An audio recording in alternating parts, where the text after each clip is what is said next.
Welcome to Hood Champion Boxing and Sports. In boxing, you find a way to win or you find a way to lose. Boom! Secret society strikes again. I'm telling y'all, if y'all didn't know, now you know. Secret society is real in boxing, man. Y'all think I keep joking about this secret society stuff. You guys look at what's going on. Y'all paying attention? All these fights happening all of a sudden? What happened?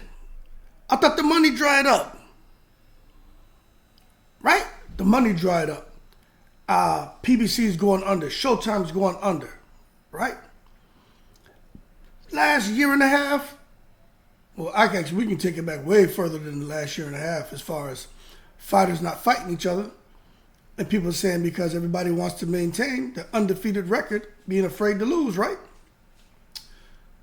All of a sudden now, this year, which was supposed to be the worst year for boxing, you got all these fights happening. Ryan Garcia and Tank Davis.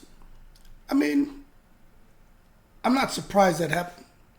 I'm surprised De La Hoya let it happen, but I'm not surprised it happened. Like, that's not something like we didn't see coming. Caleb Plant and Benavidez. That's not something that, we didn't see coming. I think it was the end of last year, but even the end of last year, just AJ losing to Usyk a second time. That's not something that we didn't see coming. The Inoue Fulton. I mean, that's not something that's really, we were shocked to find out that the fight materialized. Earl Spence and Terrence Crawford. That's not something that we're not surprised that it happened. That's something that those of us who really pay attention to boxing, we knew that the talks were ongoing. The fight was going to happen. We just weren't sure when. We know there were issues with Spence, Crawford, and money, and the whole thing about the mystery, $50 million, and Espinosa and those guys not taking Crawford serious on the preliminary negotiations.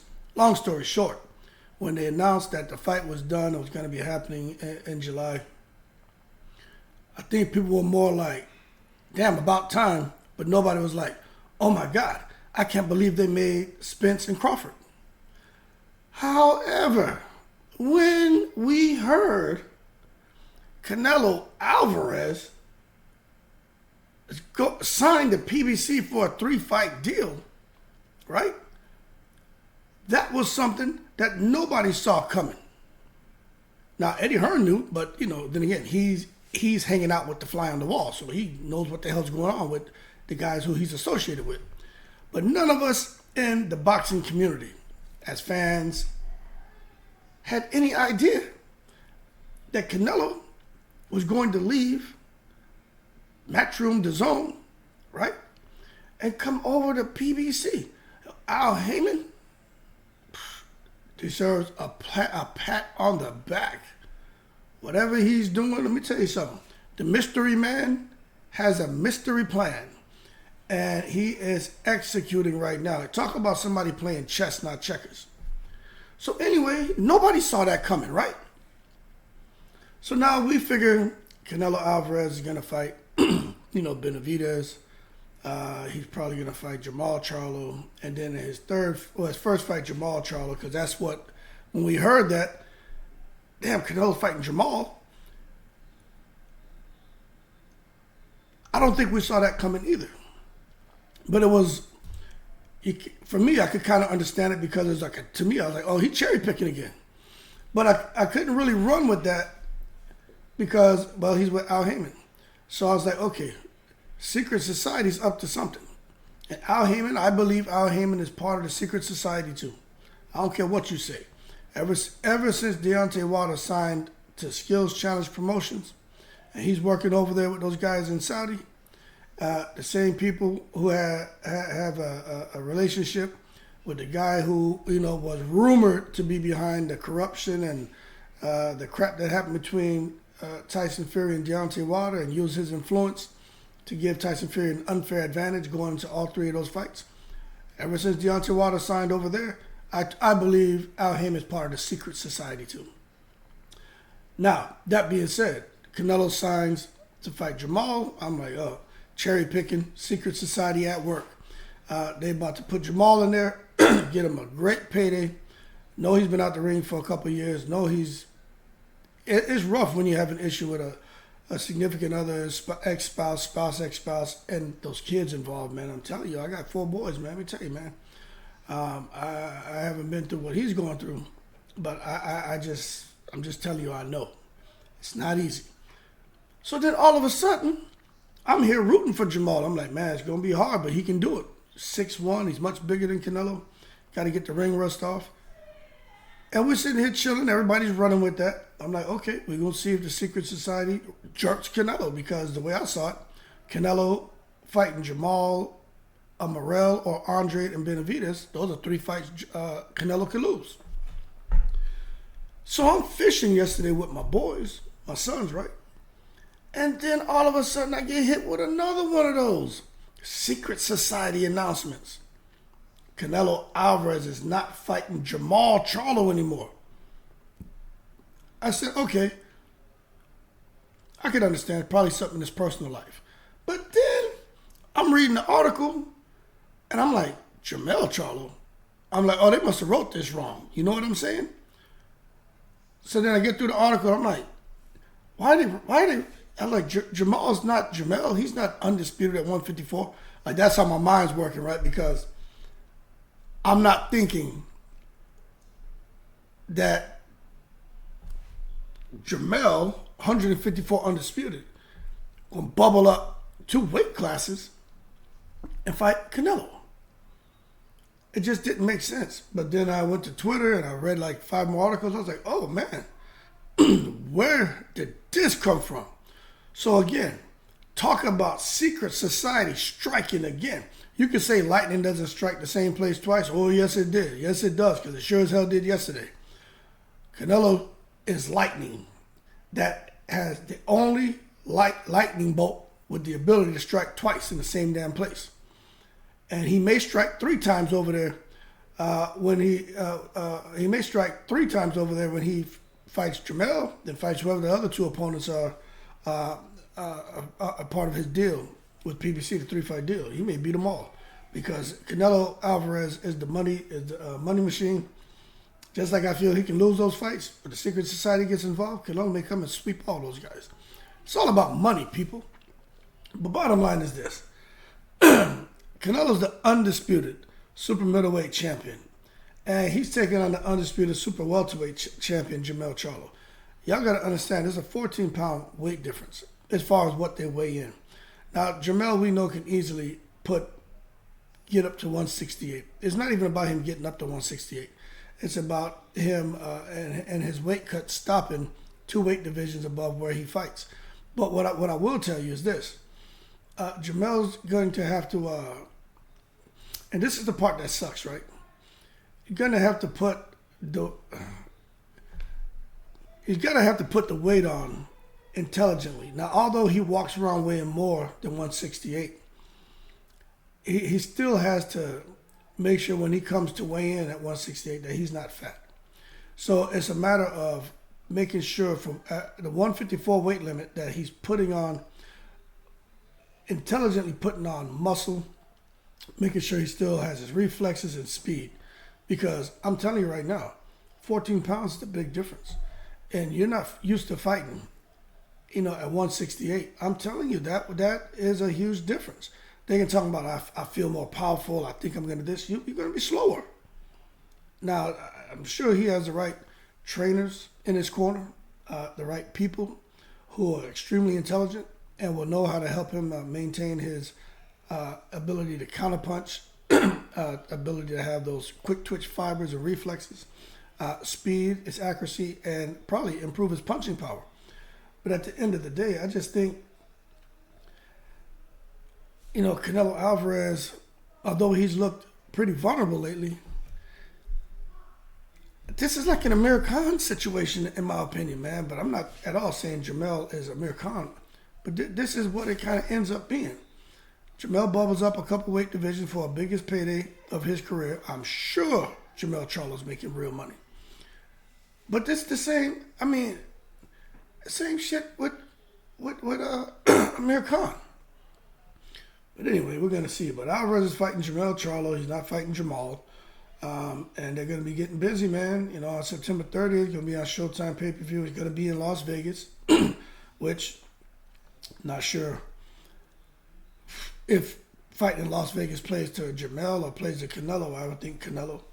But they're not sure of the venue yet. Rumored to be at the T-Mobile Arena. But Espinosa's on Twitter, and he's happy. He's out here talking about everything going on with as him being the president of Showtime Sports and the fights that Showtime's making this year, what Al Heyman and PBC are doing, and the fact that they were able to get Canelo over there and have him fighting on the platform, and they're happy. He was also really looking forward to Jermell Charlo fighting Canelo. But in case you guys didn't know, I kind of touched on it, but I'll just say Jermell has a lot going on in his personal life. And at the end of the day, everybody, I think we've all gone through personal issues. And I just think for Jermell and the type of focus he needed, he just couldn't commit. He couldn't commit, man. And a fight of this magnitude is just one of those things where you got to be prepared to do everything the right way. And more importantly, you got to find a way to balance your personal life. And I've said it before, I'll say it again. It doesn't matter where you go in this world. If you're having issues, right? Whether it's personal life, professional life, you can't leave your mind behind. I'm telling you from personal experience. It sucks, man. You can't leave your mind behind. You're still dealing with the crap. You have to still deal with the person or persons who are causing your stress and misery. It's messed up. So that being said, I think Jermell is in a better position to be prepared to do all the things he needs to do going into a fight with Canelo Alvarez. And I do think because they took it from Jamal, I think this was a kind of, let's give another Charlo the opportunity. And let's spin it as undisputed versus undisputed. But I'm going to tell you what, I would hope that when Jamal does come back, he gets an opportunity at 168. But bottom line, it's not happening. But for Jermell, he went on a rant recently. I think this is how they're saying it all came to play. Is Jermell did an interview. He went on a rant talking about how he's an emotional guy, so he's a bit temperamental. But he was saying he'd fight Canelo undisputed versus undisputed. He may have effed around and maybe about to find out, because people are saying that when you look at Jermell Charlo's last two fights against Castaño, he effed around in there and almost found out, because Castaño is very active, throws combination. Castaño fights like a prime Canelo. Now, Canelo doesn't let his hands go like that no more. He doesn't let his hands go like that. Canelo's never had super fast feet. But I'll tell you what, I'm not sure if saying Canelo is just a bigger version of Castaño, because Castaño is faster. But what I will say is Jamal can't afford to get hit with those shots by Canelo that he got hit with by Castaño. Because Canelo can throw one shot, right, and break your face. He broke the orbital bone of Billy Joe Saunders, and this here with Ryder broke his nose. One shot, single shot. So Jermell Charlo, they're gonna have to pay attention to those gloves Canelo selecting, but he's not gonna have a say in what gloves Canelo chooses. Canelo chooses to punch his gloves, and if he catches Jamal, it is what it is. But my thing is, what if Jamal does to Canelo what he did to Castaño? What if he does to Canelo what he did to Tony Harrison? What if he does to Canelo what he's done to so many other opponents that he's been knocking out since he came over there to Derek James and the Lions Only? So let's understand that this is a huge deal. And the fact that they're going to be fighting, man, very close to Mexican Independence Day, man, fighting on September 30th, man, I'm telling you. I think that it's going to be great, but it may impact the pay-per-view success, because Canelo's used to fighting on Mexican Independence Day. You would have thought that if they were, I'm sure there were conversations about bringing Canelo over.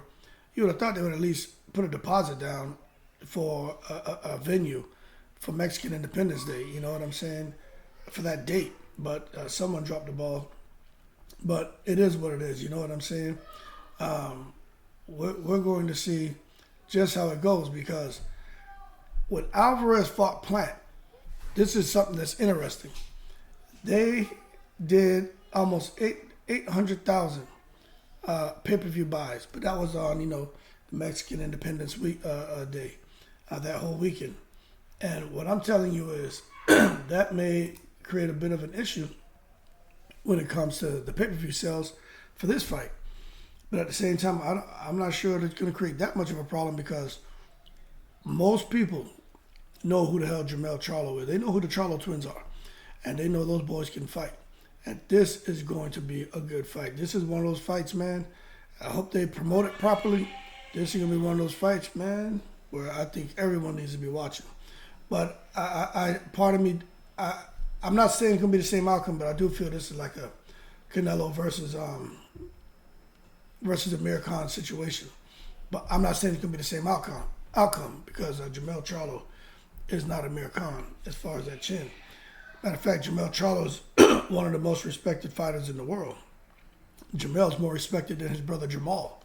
These are facts. Anybody who thinks that I'm just talking on my backside, well, go out there and have conversations with people and see what they say.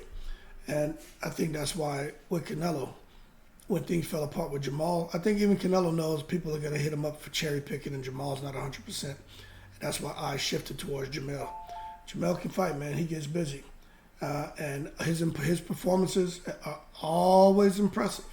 Talk about someone who finds a way to win. He's mentally tough. He got the right trainer in the corner. And I'll tell you what, although I would like to see Jermell Charlo win, I'm telling y'all right now, the secret society is lining this up to get Canelo Alvarez ultimately through Jermell Charlo, through probably Andre, the person he didn't want to fight, but he's probably going to fight, get through Andre to line up the David Benavidez fight and make that huge. And if he fights Benavidez, and if he beats Benavidez, right, which I just don't know how, right now, I don't know. I got to favor Benavidez. But if he somehow comes over there and sweeps all three fighters over there on PBC, then he goes now and fights Berlanga. If Berlanga can survive and keep his head above water, then he can go over there and fight Berlanga, and they have the huge Mexico versus Puerto Rico fight. And I think that would be great. But then again, I would say, look, don't hold your breath, because it sounds to me like Canelo still wants to get in there and get his butt whipped by Bivol for some reason. So at the end of the day, we got the 168-pound king versus the 154-pound king. And I think it's interesting. I don't know, man. I still think it's a bit of a secret society kind of cherry pick, because if Jermell loses, he's still undisputed at 154. So it's a win-win. And then Canelo gets a big name opponent where he can kind of convince the masses that it was a dangerous opponent, undisputed. But we all know when you got guys coming up to weight division. Now understand this, Canelo started off, man, at 147. I think it was 140 or 147 he started off. Then bubbled up 154 and played around with some catch weights, 160, 168, 175. So Canelo Alvarez fought Floyd Mayweather at a lighter weight than 154. So let's just put some things in perspective, right? Canelo Alvarez, him at 168 may be a weight that's a little bit heavy for him as well. He's just stronger, and he's so accurate and so powerful that it just works for him. And the opponents he faced, it just happened to work for him. But this could be a situation where you see that 168 pounds works for Jermell, and Jermell's got the right opponent in front of him at the right time, to where stars light up and Jermell beats him. But if he goes to the scorecards, we already know what's going to happen. Jermell ain't going to get that win. But I wonder if there's a rematch clause. That could be two fights. The two fights. They fight twice. So Jermell twice, and then Benavidez or Andre, and then he gets the hell out of PBC. That's a whole nother video. So I need to do a video on that, and so we can have that conversation. That being said, y'all keep cool. Shout out to the veterans, all 7 continents. Canelo Alvarez, one of the highest paid fighters in boxing, and hopefully this payday that Jermell gets, at least for this year, it puts him on the Forbes list as one of the boxers for 2023 to make the most money. I hope so. Anyway, rooting for both guys, but you know, I like those Charlo twins. I like the story. I like the fact that the small Charlo is stepping in for big Charlo, and I hope they win. They deserve a win. Canelo's been winning and robbing the bank for a long time. I want the Charlos to win, man. I want him. I really do. If he wins, his brother wins. And they need that. I really hope Jermell Charlo wins. And it's only because of everything that's gone on with those guys. I feel they ran their mouth a lot. Don't get me wrong. They need to learn when to talk. But with everything going on, I just think they deserve a win. That being said, y'all keep cool. Shout out to the veterans, all 7 continents. In the breeze.